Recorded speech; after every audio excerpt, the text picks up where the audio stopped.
आज हम आपसे संविधान कथा में संविधान की आत्मा और संविधान के पहले फंडामेंटल राइट और संविधान के सबसे इंपॉर्टेंट फंडामेंटल राइट यानी आर्टिकल 14 की बात करेंगे।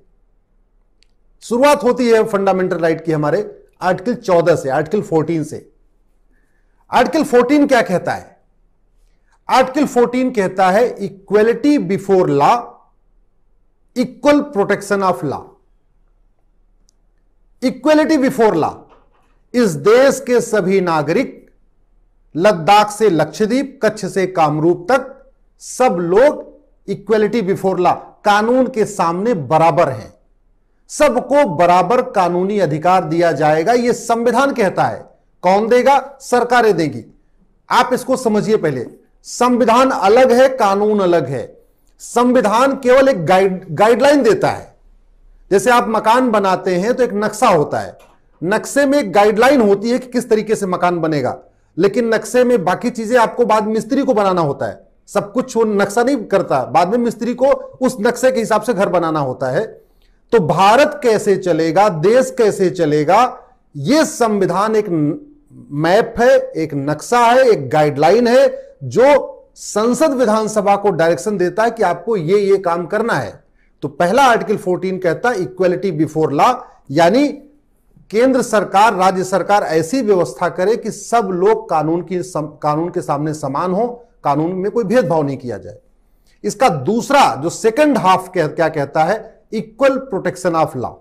कहने का मतलब इस देश के सभी नागरिकों को कानून का एक बराबर प्रोटेक्शन मिलेगा।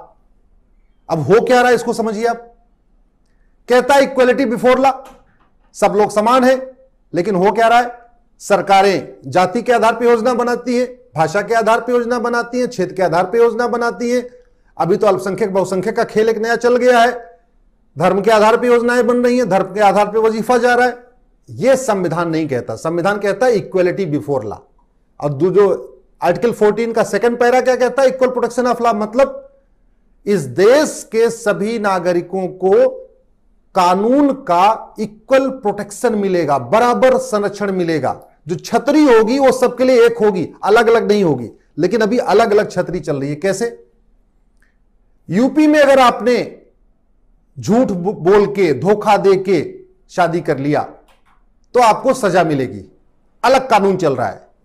लेकिन दिल्ली में नहीं है।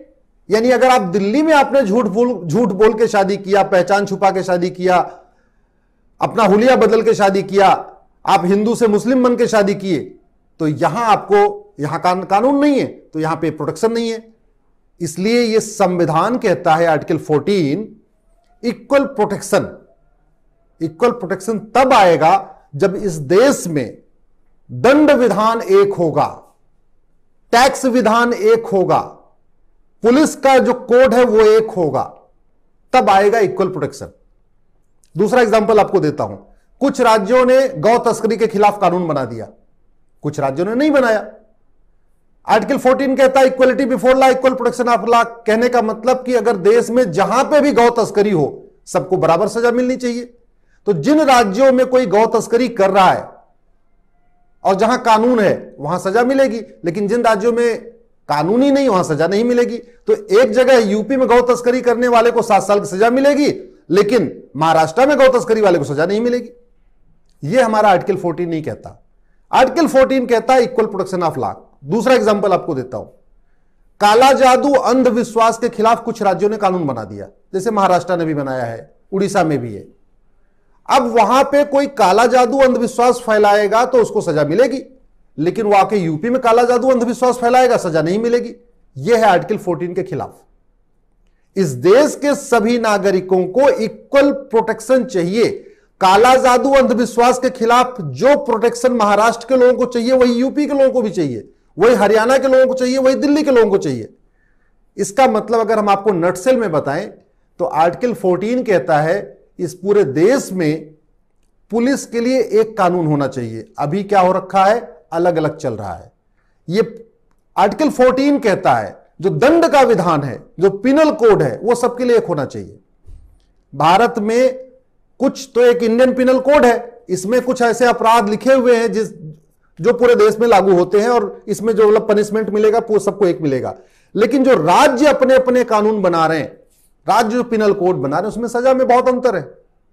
कहीं पे पब्लिक प्रॉपर्टी पे पोस्टर लगाने पे 6 महीने की सजा है, कहीं पे पब्लिक प्रॉपर्टी के ऊपर पोस्टर लगाने पे कोई सजा नहीं है, और कहीं पब्लिक प्रॉपर्टी के ऊपर पोस्टर लगाने पे 3 साल की सजा है। ये इक्वलिटी बिफोर लॉ और इक्वल प्रोटेक्शन ऑफ लॉ नहीं है। अगर अपराध समान है तो सजा समान होनी चाहिए, अपराध के लिए एक कानून होना चाहिए, यह कहता है आर्टिकल 14। और सबसे बड़ी बात, आर्टिकल 14 का सुप्रीम कोर्ट ने इसमें जब इंटरप्रिटेशन किया तो उन्होंने कहा कि इस देश में कानून का राज चले, यह आर्टिकल 14 कहता है। आर्टिकल 14 कहता है रूल ऑफ लॉ होना चाहिए, भारत में रूल ऑफ लॉ चलना चाहिए। अगर आप इंटरनेशनल रैंकिंग में जाके देखें तो रूल ऑफ लॉ इंडेक्स में हम 69th प्लेस पे हैं। आज तक टॉप 20 तो छोड़िए, कभी टॉप 50 में भी नहीं आए। क्यों? क्योंकि हमने आर्टिकल 14 के स्पिरिट में अच्छे कानून नहीं बनाए। ये 150 साल पुरानी आईपीसी आज भी चल रही है, पुलिस एक्ट हमारा 150 साल पुराना आज भी चल रहा है, अंग्रेजों का कानून आज भी चल रहा है। जबकि आर्टिकल 14 क्या कहता है? Equality before law, equal protection of law, सबको समान दंड मिले, सबको अपराध से समान संरक्षण मिले। इसलिए आर्टिकल 14 यह कहता है कि अपराध, काला जादू, अंधविश्वास वो यूपी में हो, एमपी में हो, महाराष्ट्र में हो, सजा सबके लिए एक बराबर होनी चाहिए। आर्टिकल 14 क्या कहता है? माफिया के खिलाफ एक जैसा कानून हो। लेकिन हो क्या रहा है? महाराष्ट्र ने मकोका बनाया हुआ है, यूपी में गैंगस्टर एक्ट चल रहा है, दोनों के क्लॉजेज अलग अलग, दोनों में सजा का प्रावधान अलग अलग, दोनों में बेल का प्रावधान अलग, दोनों में जमानत का प्रावधान अलग। यह नहीं होना चाहिए। एक टाडा आया था, अच्छा कानून आया था, अनफॉर्चुनेटली वो खत्म हो गया। आर्टिकल 14 के स्पिरिट यही है, जो भी अपराध हो, चाहे वो गौ तस्करी हो, चाहे वो नशा तस्करी हो, चाहे वो मानव तस्करी हो, चाहे वो सोने की तस्करी हो, चाहे कुछ भी हो, सजा, अगर अपराध समान है तो सजा एक होनी चाहिए। लेकिन आज की डेट में राज्यवार जो कानून बने हैं, स्टेट्स ने जो कानून बनाए हैं, वो आर्टिकल 14 के बिल्कुल खिलाफ है, क्योंकि उसी एक अपराध एक समान है। मध्य प्रदेश में अलग सजा होती है, उत्तर प्रदेश में अलग सजा होती है, कुछ ऐसे राज्य हैं वहां सजा ही नहीं होती है। यह आर्टिकल 14 के खिलाफ है। तो इस संविधान कथा में हम प्रतिदिन आपसे किसी संविधान के एक आर्टिकल पे बात करेंगे। आज हमने आपसे आर्टिकल 14 किया है, आने वाले टाइम में हम आर्टिकल 15 की बात करेंगे, फिर आर्टिकल 16 की बात करेंगे, फिर आर्टिकल 17 की बात करेंगे। हमारी कोशिश है कि आम जन की भाषा में इस संविधान कथा के अंतर्गत हम कम से कम एक एक जो हमारे फंडामेंटल राइट हैं, एक एक आर्टिकल्स हैं, उसको हम एक्सप्लेन करें।